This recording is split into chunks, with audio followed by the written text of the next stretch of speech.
E hoje Deus ele colocou uma palavra no meu coração, e essa palavra, herdeiros. Você pode repetir comigo? Herdeiros. Herdeiros. Eu quero que você entenda que ser herdeiro é entender o seu direito de filho ou filha amada de Deus. Aqui está um grande ponto para a nossa vida. Quem entende quem é, desfruta daquilo que então está vivendo. Romanos 8,14, eu quero ler com vocês esse texto. 8,14, vai estar no telão, se você quiser acompanhar comigo. Porque todos os que são guiados pelo Espírito de Deus, esses são filhos de Deus. Porque não recebestes o espírito de escravidão, para outra vez estardes em temor, mas receberdes o espírito de adoção de filhos, pelo qual clamamos, Abba, Pai.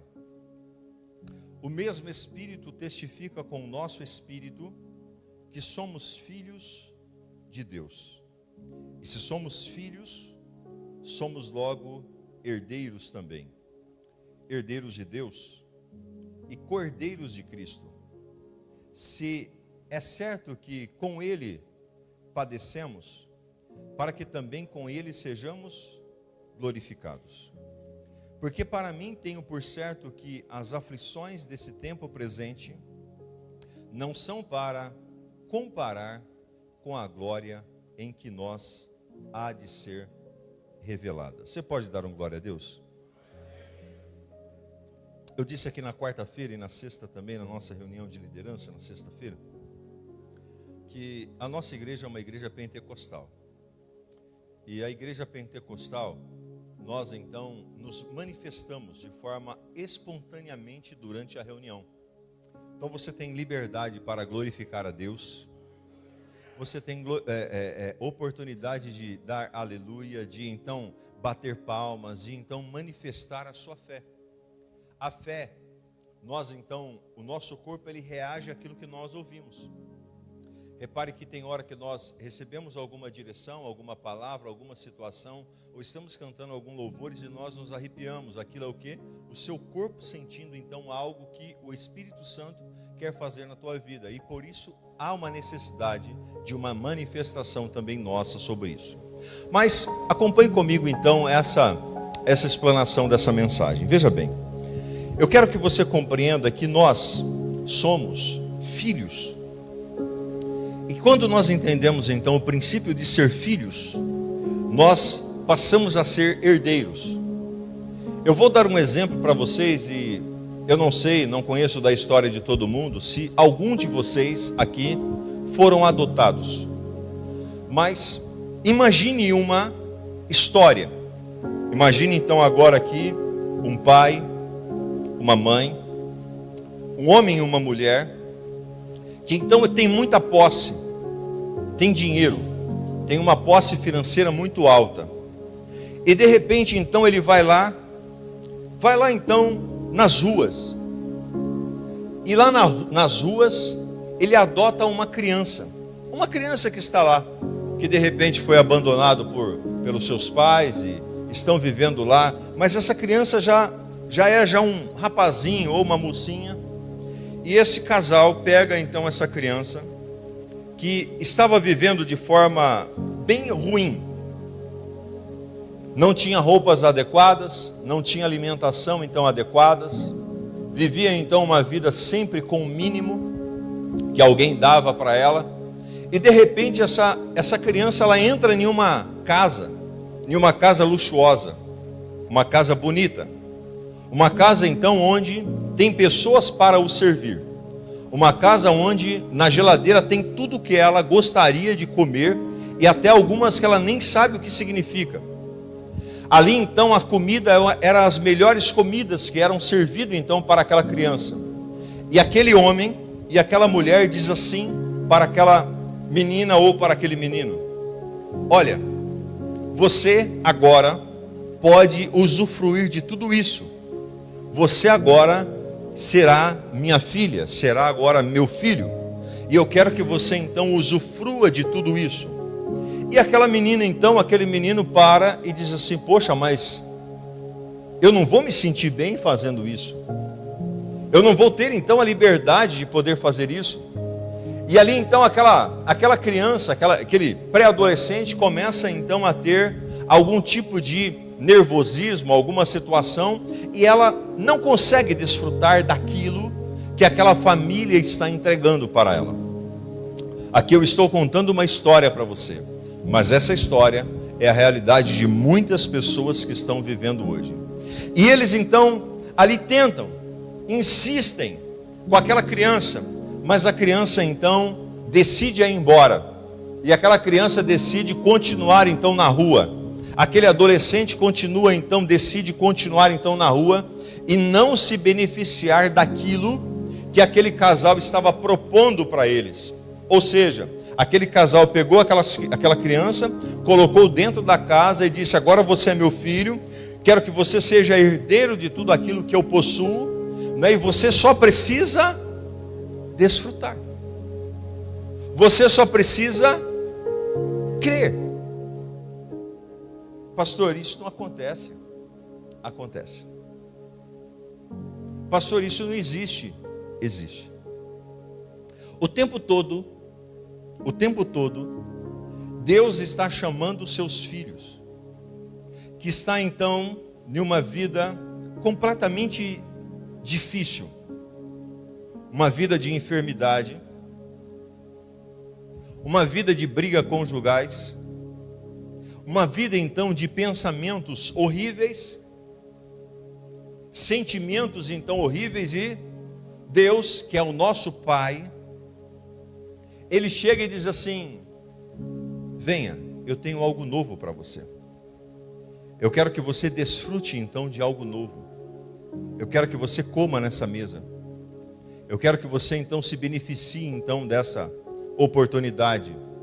Só que esse filho não quer. Essa pessoa não decide continuar então vivendo daquela forma. E ela volta para suas práticas e para a sua vida. Pastor, espera, mas o que você está fazendo esse comparativo com essas duas histórias? É a nossa vida. Deus nos chamou. Deus nos resgatou. Deus então nos salvou. Deus então nos limpou. Deus então nos perdoou. Deus então nos deu novas vestes.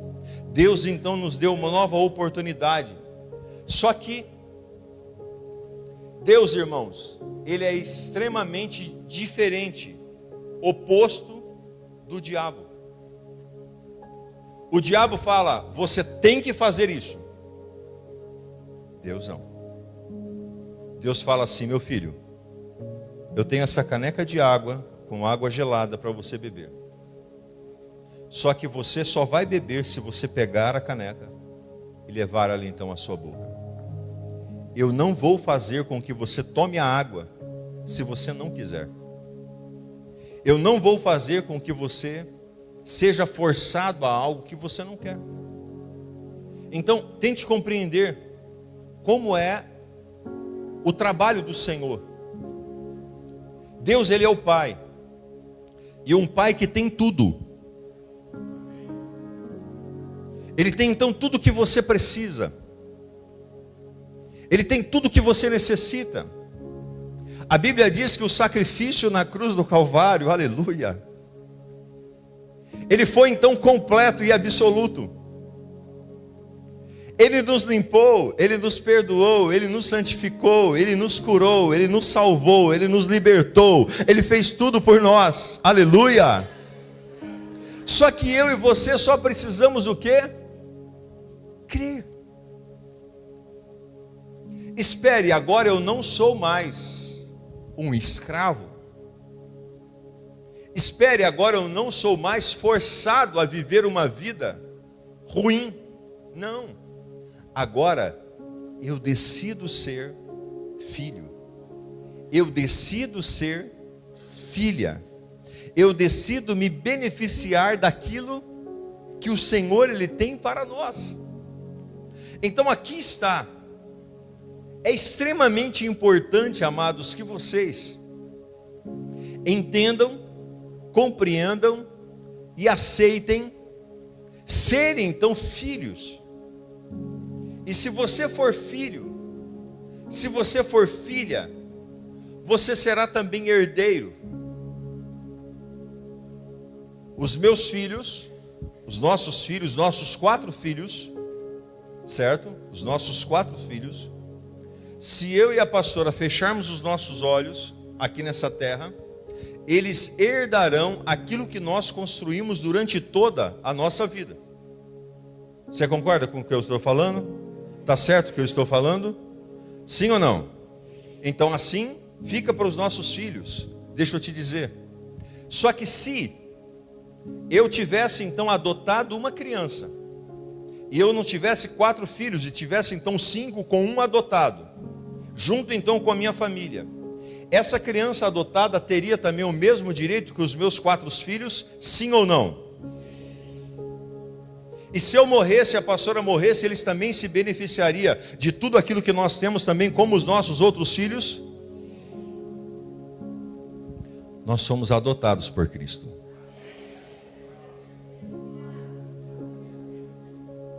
O Pai te adotou.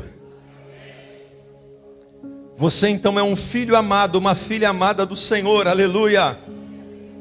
E eu quero te dizer que o seu Senhor, o seu Pai, um dia morreu. E a morte dele nos deu direito então a toda a herança. A herança já está disponível. Só que você e eu só precisamos então pegar essa herança. Só que, se eu e a pastora então fecharmos os olhos, os nossos filhos então, eles ficarem da mesma forma e eles não irem então requerer os direitos deles, eles vão receber a herança? Não. Porque eles não estão requerendo os seus direitos, eles não entenderam que eles são filhos. E se eles não entenderam, eles não vão desfrutar. Esse dinheiro vai ficar parado, essas coisas vão ficar paradas e eles não vão conseguir então se beneficiar disso. Assim também é a vida de muitas pessoas. Estão correndo atrás de algo que já tem. Estão lutando por algo que já é seu. Estão então batalhando por algumas situações que Deus já entregou para a tua vida. Você só precisa crer. Opa, espera aí. Pastor, quer dizer que você está falando que eu já tenho a minha cura? Você que está enfermo, você já tem a cura do Senhor na tua vida. É só você pegar e tomar posse dela em nome de Jesus. Você é filho. Pastor, mas eu tenho direito a viver uma vida feliz porque os meus pais viveram frustrado, meus avós viveram frustrado. Como eu na minha família agora vou viver uma vida feliz? Sim, a paz do Senhor já está na tua casa, na sua vida e na sua família. O Senhor já entregou isso para você. Pastor, mas eu ainda estou vivendo uma vida então frustrada financeiramente, não consigo avançar, não consigo romper, porque você ainda não entendeu que o seu Pai é dono do ouro e da prata, e Ele já deixou tudo isso para você, e você tem direito então a tudo aquilo que você crê. Um dia Deus chamou Abraão e disse assim para Abraão: Abraão, eu quero que você olhe, Abraão, aviste então todas as estrelas, aviste então todas as areias, aviste tudo, Abraão, porque onde a sua fé enxergar, você vai pisar. Eu estou aqui nessa manhã para dizer a vocês, filhos e filhas de Deus. Cadê os filhos e filhas de Deus aqui? Levante a sua mão. Onde você enxergar, onde a sua fé alcançar, aquilo que você então alcançar pela fé, vai ser seu por herança. Mas é essa fé que você tem que ter no teu coração. Essa é a determinação que você tem que ter no teu coração, ser herdeiro, falar assim: poxa, eu quero realmente viver e desfrutar então disso sobre a minha vida, porque é extremamente importante sabermos quem somos diante de Deus, pois assim fica mais fácil lutar contra as forças do mal que vêm sobre a nossa vida. Diga-se comigo: eu não sou o meu pecado. Porque o que o diabo faz é acusar você. O diabo fala assim: você pecou essa semana, Você fez isso, aquilo outro de errado essa semana, então por isso você não tem direito. Irmãos, cadê os pais e mães aqui? Levanta sua mão. Seus filhos fazem alguma coisa errada aí? Faz ou não faz? Aí você pega e você fala assim para ele, não, vou usar aqui o Alessandro aqui, a Samanta aqui. João Lucas, você fez alguma coisa errada essa semana, você vai ficar de castigo, você não vai comer essa semana. Algum de vocês que é pai faz isso? Sim ou não? Você acha que Deus, que é muito melhor do que eu e você, vai fazer isso conosco? Mesmo que você errou, Ele diz assim, meu filho, vai que é teu, pode pegar, pode comer, a panela está ali, pode se beneficiar de tudo aquilo que você deseja, aleluia! Você precisa entender e ter um entendimento de quem é o seu Deus não é um carrasco que está então esperando você errar, para Ele te fulminar, o seu Deus é Pai, está sempre esperando você de braços abertos, indiferente de quem você é, o que você faz, o que a sua vida que você tem, Ele é o teu Pai e Ele te ama. É esse entendimento que nós precisamos ter, seu Pai te ama. Nós não somos o nosso pecado, nós não somos então bastardos, nós não fomos rejeitados, nós somos filhos, enxertados por Cristo Jesus, na videira, e se somos filhos, somos herdeiros. Diga comigo, eu sou filho, e sou herdeiro. Aleluia, dá uma salva de palmas.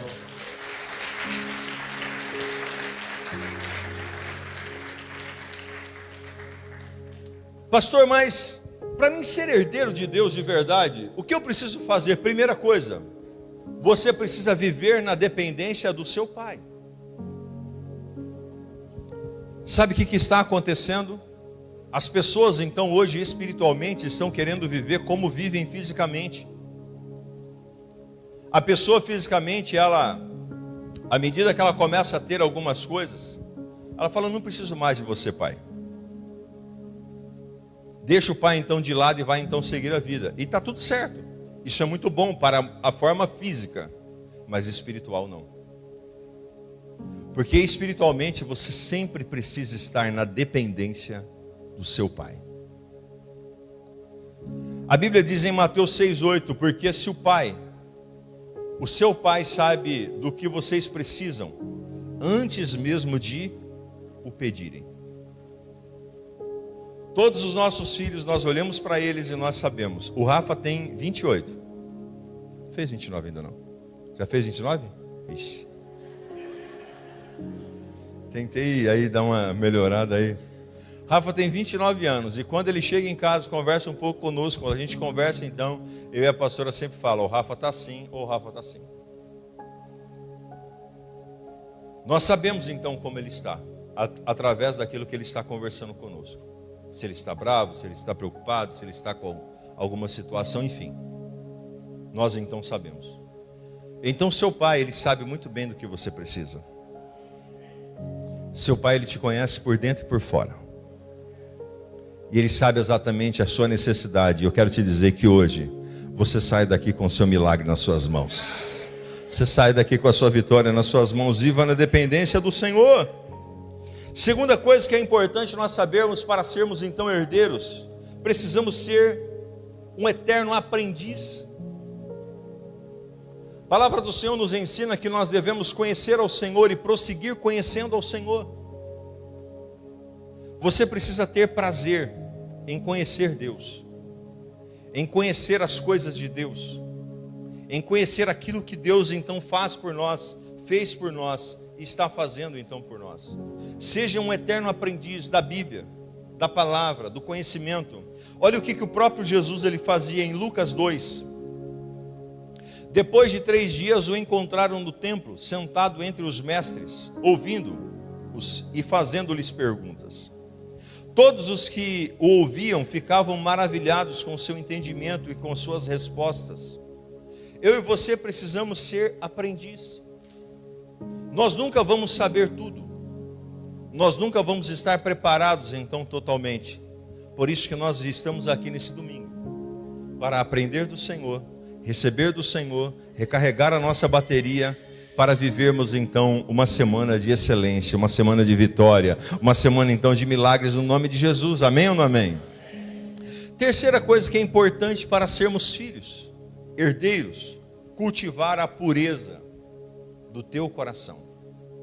Eu vou me atentar um pouco mais para esse tópico aqui da mensagem. Bem-aventurados puros de coração, porque eles verão a Deus. Mateus 5:8. E Hebreus 3:12. Eu marquei esses dois versículos aqui. Cuidado, irmãos, para que nenhum de vocês tenha um coração perverso e incrédulo, que se afaste do Deus vivo. Você precisa cultivar a pureza do teu coração. E a pureza do teu coração significa você realmente ser como uma criança, ser puro, ser uma pessoa realmente que é fácil de perdoar. Quantas pessoas que estão então vivendo uma vida difícil, porque não conseguem perdoar, não conseguem liberar então perdão, não conseguem então deixar de lado aquilo que aconteceu. Irmãos, de verdade, você não é o único que foi ofendido, você não é o único que foi magoado, você não é o único, a única que foi então desprezado. Se eu perguntar aqui no auditório, todos nós vamos levantar as nossas mãos, de situações e circunstâncias que chegaram no nosso coração. Mas uma coisa que eu preciso ter, uma ação que eu preciso então viver, é a ação do perdão. É a ação de nós então liberarmos o nosso coração para com as coisas do Senhor. Não deixar então o nosso coração azedar. Não deixar o nosso coração então, enegrecer diante de tantas situações que as pessoas então fazem, falam ou agem então contra nós e contra a nossa vida. Amados, nós precisamos tomar muito cuidado. O inimigo sabe muito bem onde ele vai mexer com você. O inimigo sabe muito bem o que ele faz então para atrapalhar então você. E uma das situações que o inimigo mais age é no sentimento das pessoas. Quem aqui nunca teve um sentimento de vingança? Quem aqui nunca teve um sentimento então, de raiva, ira, ou até mesmo falando mais pesadamente, ódio? Esse sentimento, eles chegam na nossa vida. Não tem como nós fugirmos disso. Mas nós escolhemos eles ficar ou eles irem embora. Você precisa entender que você já foi perdoado totalmente. Diga comigo, eu fui perdoado totalmente. Então, se você foi perdoada totalmente, você também precisa perdoar as pessoas também totalmente. A oração do Pai Nosso, que é uma oração modelo para a nossa vida, ela diz assim: Pai, perdoa as nossas ofensas, assim como eu tenho perdoado aqueles que têm me ofendido. Senhor, eu preciso que o Senhor faça comigo exatamente aquilo que eu estou fazendo com outras pessoas, mas muitos querem então a presença de Deus, muitos querem então a graça de Deus, mas não estão dispostos a entregar a graça de Deus para a vida de outras pessoas. Pessoas falham, pessoas erram, pessoas então, elas fazem tantas coisas, e se nós formos levar tudo ao pé da letra, nós então viveremos uma vida frustrada. Precisamos perdoar, precisamos deixar para trás, deixar então essa situação e seguir à frente. Vou ler novamente aqui: bem-aventurados puros de coração, porque esses verão a Deus. E o segundo versículo de Hebreus é: cuidado, irmãos, para que nenhum de vocês tenha um coração perverso. Sabe o que é um coração perverso? Um coração que fica remoendo as coisas. Você não está então blindado para um sentimento chegar dentro do seu coração, mas você pode blindar o seu coração para que esse sentimento não seja trabalhado dentro dele. E muitos têm deixado então esse sentimento, um sentimento de ira, um sentimento então ruim. O coração perverso e incrédulo, tem pessoas que são incrédulas, não conseguem acreditar. Pastor, eu pequei tanto, você acha que Deus vai me perdoar? Sim. Ele te perdoa totalmente. Totalmente o Senhor, Ele te perdoa. Indiferente de quem você foi.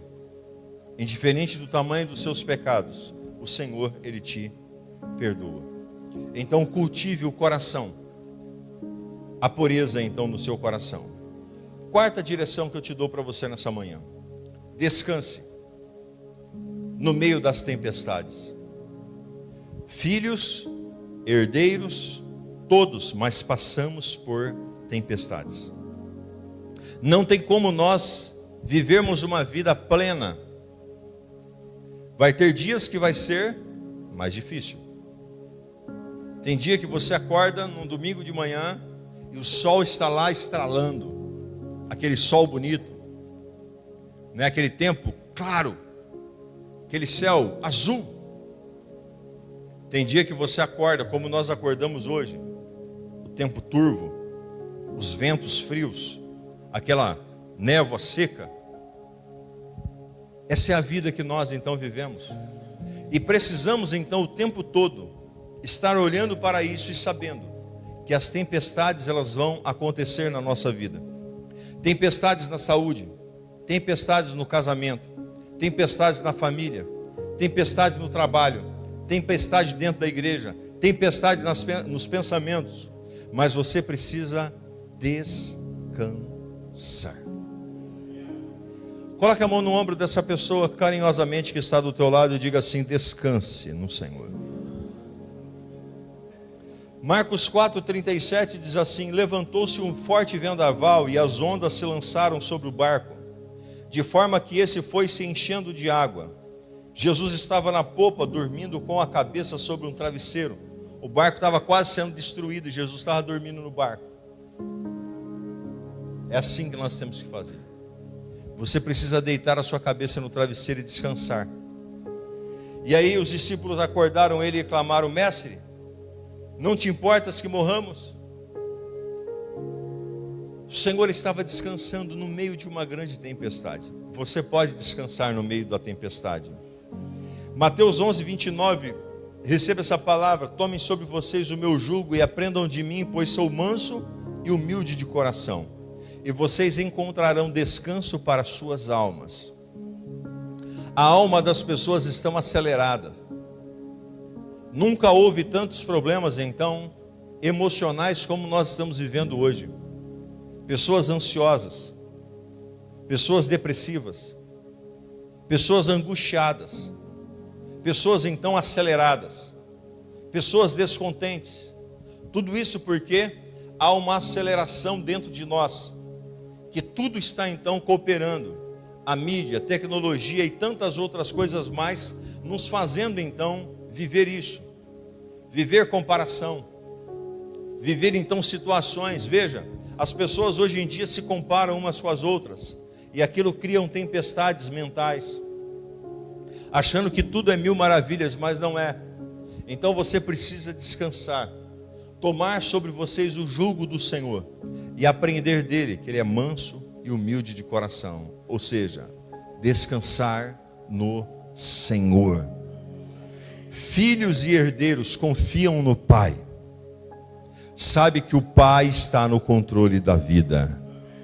Diga para essa pessoa: o Pai está no controle da tua vida. Aleluia, aleluia, aleluia, aleluia, aleluia. Quinta coisa: seja um filho, uma filha obediente. Mateus 12:49 diz assim: e estendendo a mão para os discípulos, disse: aqui estão a minha mãe e meus irmãos, pois quem faz a vontade de meu Pai que está nos céus, este é o meu irmão, minha irmã e a minha mãe. Porque obediência é um sinal de maturidade. Seja uma pessoa obediente. Não seja uma pessoa, sabe, que vive uma vida desregrada. Não viva uma vida de qualquer forma. Seja uma pessoa centrada. Decida então viver os princípios que Deus ele tem para você. Fuja cada dia mais das coisas que te levam você a errar. Olhe mais para as coisas do Senhor. Sabe, irmãos, as coisas dessa terra são transitórias e passageiras. São transitórias e passageiras. Você nunca viu caixão que tem gaveta.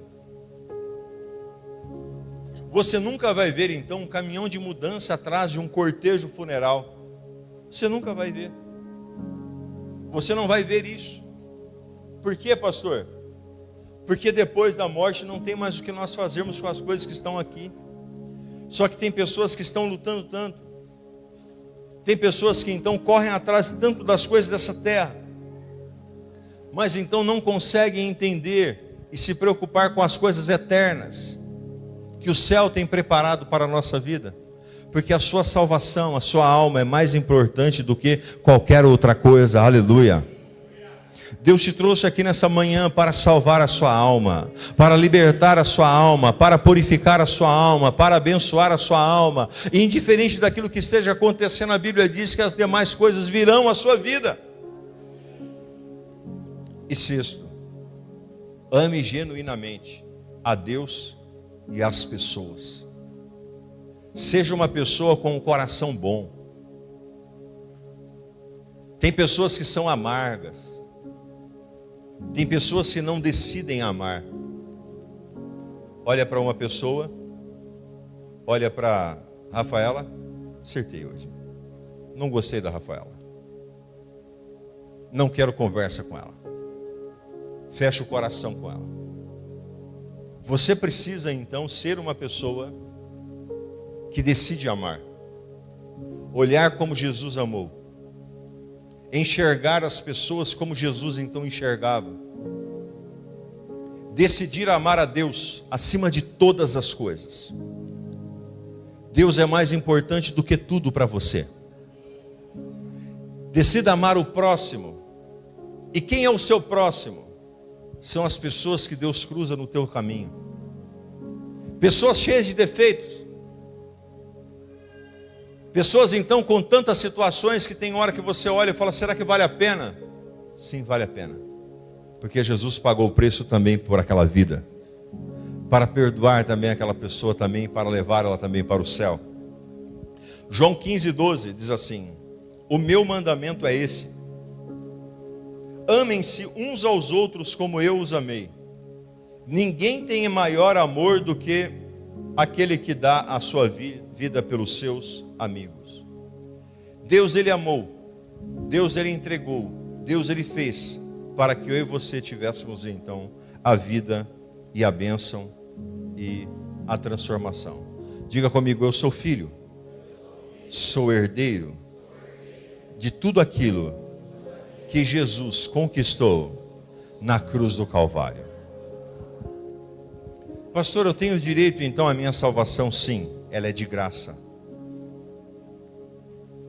Todo o dinheiro do mundo, mesmo as riquezas de Salomão, que foi o homem mais rico da face da terra, poderia comprar uma salvação.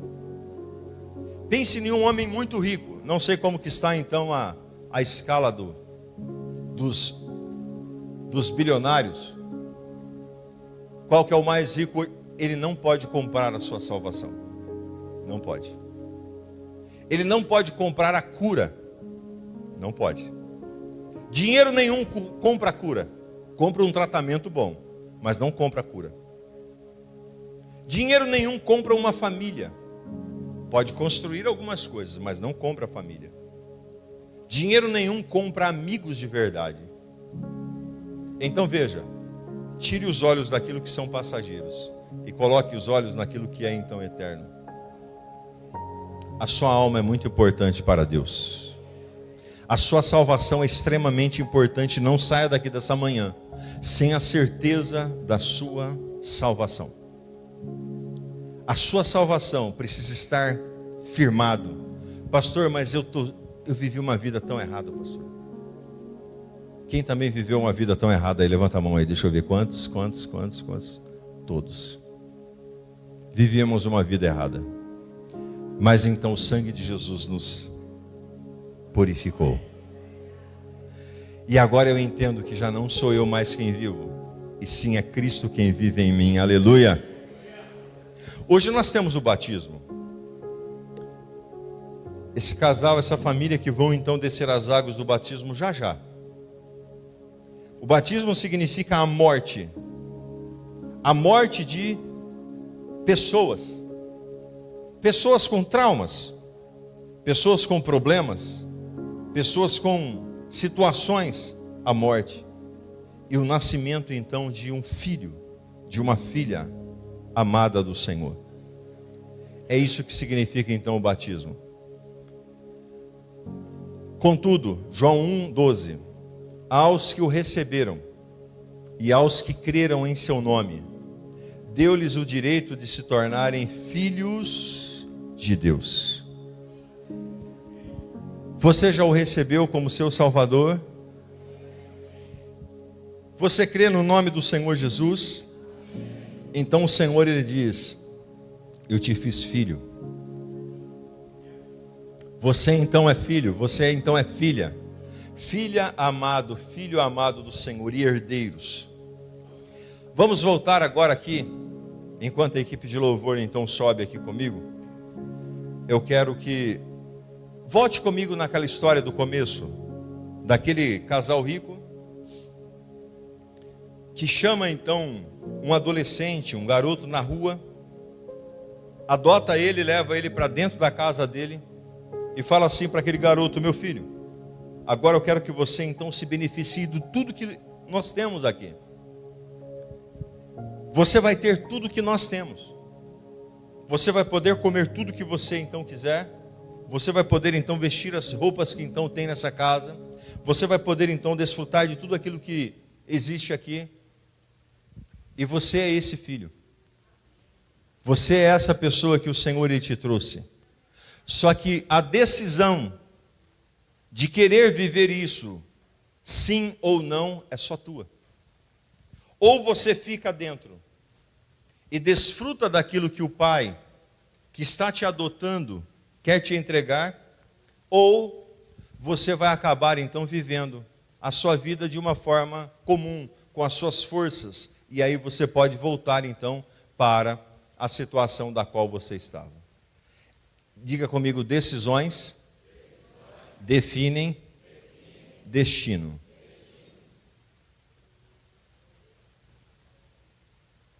As decisões, elas definem então o nosso destino. Eu decidi, há muitos anos atrás, entregar a minha vida para Jesus. E decidi de verdade mergulhar no Senhor. Decidi então olhar para a minha vida e dizer: Senhor, eu não sou capaz de viver sozinho. Eu não consigo viver sozinho. Meu braço, Senhor, não alcança onde eu preciso chegar. As minhas pernas não têm força para chegar onde eu preciso chegar. Eu preciso do Senhor. E Ele entrou na nossa vida e mudou a nossa história. Quando você olha para mim e para a pastora, nós tínhamos um casamento desgraçado. Terrível. A pastora era doente. Ela tinha uma enfermidade que estava bloqueando ela de andar. Seus nervos estavam se atrofiando. Uma jovem, 20 anos de idade. Entregamos a nossa vida para Jesus. E falamos assim: Senhor, cuida de nós. Nós não temos nada para oferecer para o Senhor. Ele disse assim: eu só quero o seu coração. E nós colocamos o nosso coração no altar. E de lá para cá nós nunca mais tiramos o nosso coração do altar. Deus restaurou a saúde da minha esposa. Deus restaurou o nosso casamento. Deus nos deu mais 3 filhos. Deus nos deu a graça, o favor de pastorear vocês. Alguém que era tímido, não conseguia falar nada. A hora que eu ia falar, eu só gaguejava. Deus me deu a graça. O favor dele me alcançou. Para aquele que não tinha nada, Deus nos deu muitas coisas. Porque nós decidimos entrar naquela casa bonita, que é o reino de Deus, e falar: Senhor, o Senhor está me adotando? Então eu vou comer do que tem nessa geladeira, Senhor. Eu vou beber de tudo aquilo que tem aqui dentro dessa casa, Senhor. Eu vou desfrutar desse lugar aqui bonito que o Senhor tem para mim. Eu vou ser filho de verdade. Ninguém vai me tirar o direito mais de ser filho. Algumas pessoas falam: você não tem direito. Eu digo: eu tenho direito sim. Eu sou filho do Senhor. Ele me resgatou com preço naquela cruz do Calvário. Eu não vou deixar nada parar a minha vida. Porque se nós ouvirmos para aquilo que eles falam, nós então saímos correndo da casa que nos adotou. E nós falamos assim: não, eu não quero isso não. Eu quero viver tudo aquilo que Deus ele tem para a minha vida. Cadê os filhos? Cadê as filhas do Senhor? Dá uma salva de palmas ao Senhor bem forte. Aleluia! Se coloque de pé.